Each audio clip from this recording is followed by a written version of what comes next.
book in the Bible for lots of reasons. The story is set in a very obscure land that's far away from Israel, Uz. The main character, Job, he's not even an Israelite, and the author, who's anonymous, doesn't even set the story in any clear period of ancient history. This all seems intentional, though.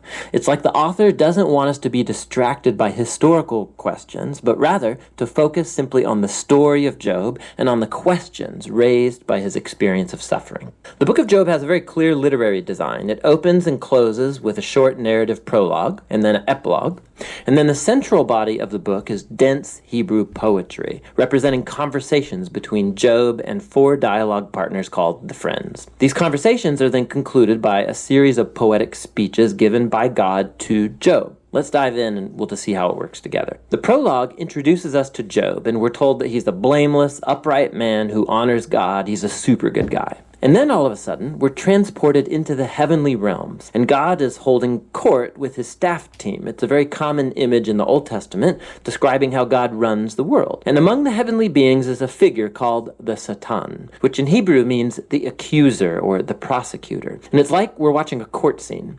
God presents Job as a truly righteous man, and then the accuser challenges God's policy of rewarding righteous people like Job. He says, the only reason Job obeys you is because you bless him with prosperity. Let Job suffer. Then we'll see how righteous he actually is. And then God agrees to let the accuser inflict suffering on Job. Now, it's at this point in the story that most of us go, what? Why did God do that? And then we assume that this book is going to answer that question, why God allows good people to suffer. But as you read on, the book doesn't answer that question. Nothing in the book ever answers that question. The prologue is setting up the real questions this book is trying to get at. Questions about God's justice and whether God operates the universe according to the strict principle of justice. And the response to those questions comes as you read through to the end of the book, not at the beginning. The ultimate reason for Job's suffering is simply never revealed. So the prologue concludes with a suffering and bewildered Job, who's rebuked by his wife, and he's approached by 3 friends who are going to try and provide wisdom and counsel. Their names are Eliphaz, the Temanite, Bildad, the Shuhite, and Zophar, the Naamathite. They're all non-Israelites like Job. And they represent the best of ancient Near Eastern thinking about God and suffering and the human condition, and this moves us into the main part of the book. First, Job speaks. And this is how this section of the book works. First, Job is going to speak, and then they'll follow a response from a friend. Then Job will respond to that friend. Then another friend will respond to Job's response, and so on back and forth for 3 cycles. And this whole debate is focused on 3 questions. Is God truly just in character? And does God run the universe on the strict principle of justice? And if so, then how is Job's suffering to be explained? As we're going to see, Job and the friends, they're working from a huge assumption about what God's justice ought to look like in the world. Namely, that every single thing that happens in the universe should operate according to the strict principle of justice. So if you're a wise, good person and you honor God, good things will happen to you. God will reward you. But if you're evil and stupid and do sinful things, bad things will happen to you. God will punish you. Now, Job's constant argument throughout his speeches is this. First of all, that he's innocent, and so the implication of that is that his suffering is not a divine punishment. Now, we know from the prologue, both of these things are true. Remember, God himself said, Job is righteous and blameless. And so Job concludes his argument by accusing God. God either doesn't run the world according to justice, or even worse, God himself is simply unjust. The friends, on the other hand, they beg to differ. Their argument is that God is just, the implication being that God always runs the world according to justice in this way, and so they conclude by accusing not God, but Job. Job must have done something really, really bad for God to punish him like this. They even start making up possible sins that Job must have committed. Job protests to all of this. In fact, he gets so fed up with the friends that he eventually just gives up on them. He takes up his case directly with God.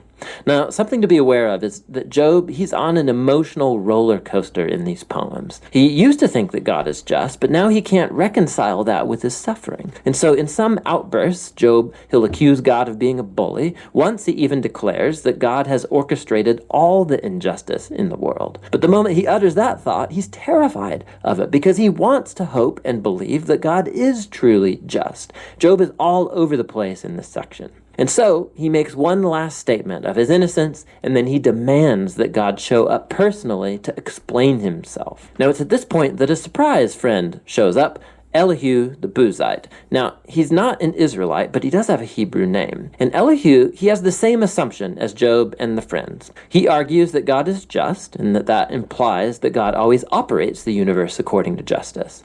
But then Elihu draws a more sophisticated conclusion about why good people suffer. It may not be punishment for sin in the past.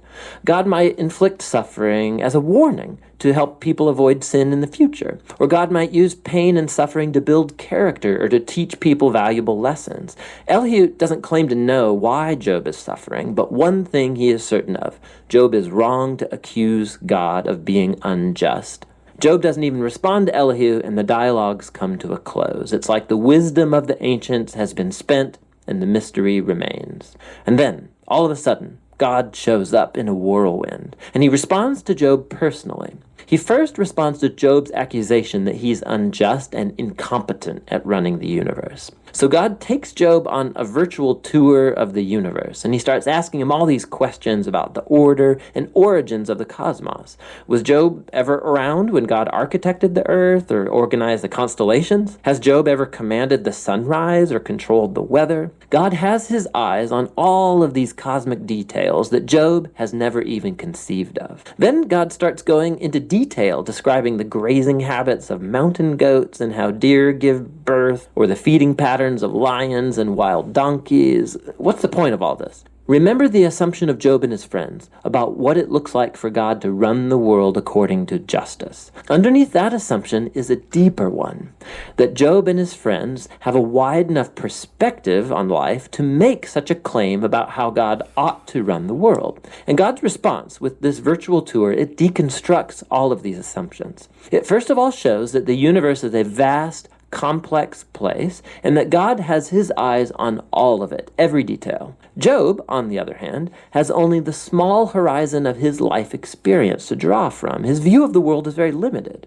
And so what looks like divine injustice, from Job's point of view, needs to be seen in an infinitely larger context. Job is simply not in a position to make such a huge accusation about God. After the virtual tour, God asks Job if he would like to micromanage the world for a day, according to the strict principle of justice that Job and his friends assume, punishing every evil deed of every person at every moment with precise retribution. The fact is that carrying out justice in a world like ours, it's extremely complex. It's never black and white, like Job and the friends seem to think. Which leads to God's last point. He starts describing these two fantastic creatures, Behemoth and Leviathan, which some people think are poetic depictions of a hippo and a crocodile, but more likely they refer to well-known creatures from ancient Near Eastern mythology that are used elsewhere in the Bible as symbols of the disorder and danger that exist in God's good world. These creatures, they're not evil. God's actually quite proud of them, but they're not safe either. The point is that God's world is amazing and very good, but it's not perfect or always safe. God's world has order and beauty, but it's also wild and sometimes dangerous, just like these two fantastic creatures. And so we come back to the big question of Job's suffering. Why is there suffering in God's world? Whether it's from earthquakes or wild animals or from other humans, God doesn't explain why. What he says is that we live in an extremely complex, amazing world that at this stage, at least, is not designed to prevent suffering. And that's God's response. Job challenged God's justice. God responds that Job doesn't have sufficient knowledge about our universe to make such a claim. Job demanded a full explanation from God, and what God asked Job for is trust in his wisdom and character. And so, Job responds with humility and repentance. He apologizes for accusing God, and he acknowledges that he's overstepped his bounds. Then all of a sudden, the book concludes with a short epilogue. First, God says that the friends were wrong, that their ideas about God's justice were just too simple, not true to the complexity of the world or God's wisdom. And then God says that Job has spoken rightly about him. Now, this is surprising because it can't apply to everything Job said. I mean, we know Job drew hasty and wrong conclusions, but God still approves of Job's wrestling, how Job came honestly before God with all of his emotions emotion and pain and simply wanted to talk to God himself. And God says that's the right way to process through all of this, through the struggle of prayer. The book concludes with Job having his health, his family, his wealth all restored, not as a reward for good behavior, but simply as a generous gift from God. And that's the end of the book. So the book of Job, it doesn't unlock the puzzle of why bad things happen to good people.